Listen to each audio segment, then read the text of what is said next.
بہت سے لوگ یہ پوچھتے ہیں کہ ہم کون سا وظیفہ کریں تو ہمارے رزق میں برکت ہو۔ گھر کے کئی افراد بھی کمانے والے ہیں تو پھر بھی یہ گلہ اور شکوہ ہوتا ہے کہ ہماری پوری نہیں ہوتی۔ تو وظائف چند آپ کے سامنے رکھتا ہوں، ان میں سے اگر کسی ایک بار بھی آپ عمل کر لیں گے تو انشاءاللہ تعالی رزق میں برکت ہوگی۔ پہلی بات تو یہ کہ اللہ رب العزت کی ذات پر توکل اور بھروسہ کیا جائے، اس لیے کہ قرآن مجید میں اللہ رب العزت نے فرمایا وَيَرْزُقْهُ مِنْ حَيْثُ لَا يَحْتَسِبُ، جو اللہ پر توکل اور بھروسہ رکھتا ہے اللہ اس کو وہاں سے رزق دیتا ہے جہاں سے اس کا وہم اور گمان بھی نہیں ہوتا۔ حضور نبی اکرم صلی اللہ علیہ وسلم کی خدمت میں ایک شخص حاضر ہوا، عرض کی حضور تنگ دستی، افلاس اور بھوک ہے، حضور مجھے کوئی وظیفہ بتائیں۔ آقا علیہ السلام نے فرمایا کہ جب تو گھر میں داخل ہو فسلم، تو گھر والوں کو سلام کیا کر، ان کان احدکم فیہم او لم یکن احدکم فیہم، گھر میں کوئی ہو تب بھی سلام کیا کر، گھر میں کوئی نہ ہو تو پھر بھی سلام کیا کر۔ فسلم علیہ، جب گھر میں کوئی نہ ہو تو مجھے سلام کیا کر۔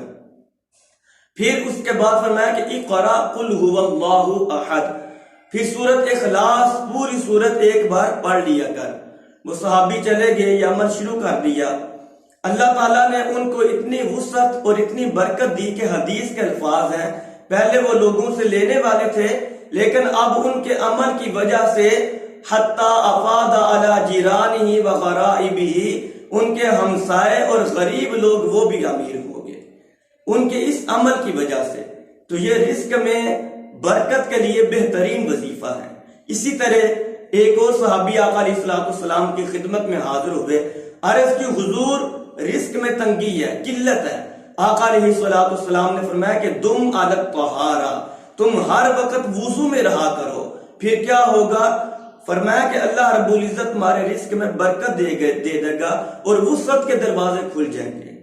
تو باوضو رہنے سے بھی رزق میں برکت ہوتی ہے۔ حضرت عبداللہ بن مسعود رضی اللہ تعالی عنہ جب سخت بیمار ہوئے تو حضرت عثمان غنی رضی اللہ تعالی عنہ ان کے پاس گئے، ان کی حالت دیکھی تو ان کا آخری وقت نزع کا وقت تھا۔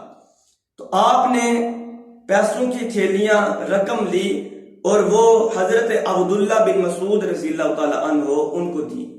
فرمایا کہ عبداللہ بن مسعود یہ تمہارے کام آئیں گی۔ تو حضرت عبداللہ بن مسعود کہنے لگے اے عثمان، اب میں تو دنیا سے جا رہا ہوں، مجھے یہ مال و دولت کی کیا ضرورت ہے؟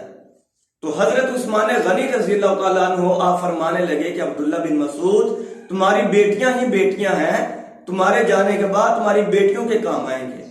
تو حضرت عبداللہ بن مسعود رضی اللہ تعالیٰ عنہ کہنے لگے کہ میری بیٹیوں کو پیسوں کی، ان تھیلیوں کی کوئی ضرورت نہیں۔ حضرت عثمان کہنے لگے کیوں؟ تو حضرت عبداللہ بن مسعود رضی اللہ تعالیٰ عنہ آپ کہنے لگے کہ میں نے اپنی بیٹیوں کو سورۃ الواقعہ دی ہے، میری بیٹیاں جب بھی رات کو سونے لگتی ہیں تو سونے سے پہلے سورۃ الواقعہ کی تلاوت کرتی ہیں، اور میں نے خود آقا علیہ السلام سے سنا ہے کہ جو سورۃ الواقعہ کی تلاوت کرتا ہے اللہ اس کے رزق میں برکتیں دے دیتا ہے۔ تو یہ میرا یقین ہے، یہ میرا ایمان ہے کہ میری بیٹیاں بھوکی نہیں مریں گی، اس لیے کہ میری بیٹیوں کے پاس سورۃ الواقعہ ہے۔ یہ ہتھیلیاں اس کو جا کر دیں جس کے پاس سورۃ الواقعہ نہیں ہے۔ تو اگر ہم رزق میں برکت چاہتے ہیں تو ہم سورۃ الواقعہ کی تلاوت کیا کریں۔ یہ 2-3 وظائف میں نے آپ کے سامنے رکھے ہیں۔ پہلا تو یہ کہ اللہ کی ذات پر توکل اور بھروسہ کیا جائے، دوسرا یہ کہ جب گھر میں داخل ہوں تو گھر میں داخل ہوتے ہوئے سلام کریں، اس کے بعد سورت اخلاص پڑھیں، اور تیسرا یہ کہ باوضو رہا کریں۔ باوضو رہنے سے اللہ تعالیٰ رزق میں برکت دیتا ہے۔ اس کے کئی فوائد ہیں اور ان میں سے ایک یہ بھی ہے کہ اللہ رزق میں برکت عطا کرتا ہے، اور پھر ایک یہ کہ رزق میں برکت کے لیے سورۃ الواقعہ کی تلاوت خود بھی کریں، اپنے بچوں کو بھی سورۃ الواقعہ سکھائیں۔ اللہ رب العزت ہمارے رزق میں برکت عطا فرمائے۔